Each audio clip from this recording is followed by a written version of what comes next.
భారత్తో సంబంధాలపై రష్యా అధ్యక్షుడు పుతిన్ కీలక వ్యాఖ్యలు చేశారు. అమెరికాతో పెరుగుతున్న భారత సంబంధాల ప్రభావం తమపై ఏమీ ఉండదన్నారు. భారత్తో ఉన్న సంబంధాలు తగ్గవని స్పష్టం చేశారు. రష్యాతో సంబంధాల విషయంలో భారత ప్రధాని మోదీపై ఒత్తిడికి పాశ్చాత్య దేశాలు ప్రయత్నాలు చేయడం వ్యర్థమన్నారు. అది ప్రపంచంలో అస్థిరతకు దారితీస్తుందని చెప్పారు. సెయింట్ పీటర్స్బర్గ్లో ప్రపంచ వార్తా సంస్థల అధినేతలతో పుతిన్ మాట్లాడారు. భారత్ తమకు విశ్వసనీయ భాగస్వామని పేర్కొన్నారు.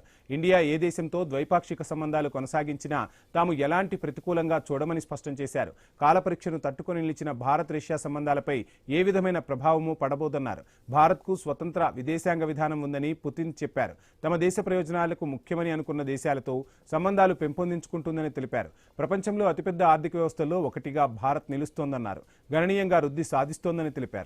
మోదీ నేతృత్వంలోని సర్కార్ కష్టపడి పనిచేయడంతో ఫలితాలు రాబోయే ఏళ్లలో భారత్తో ద్వైపాక్షిక వాణిజ్యం విస్తరించేలా కనిపిస్తున్నాయన్నారు. $100 బిలియన్ చేరుతుందని భావిస్తున్నానని పుతిన్ చెప్పారు.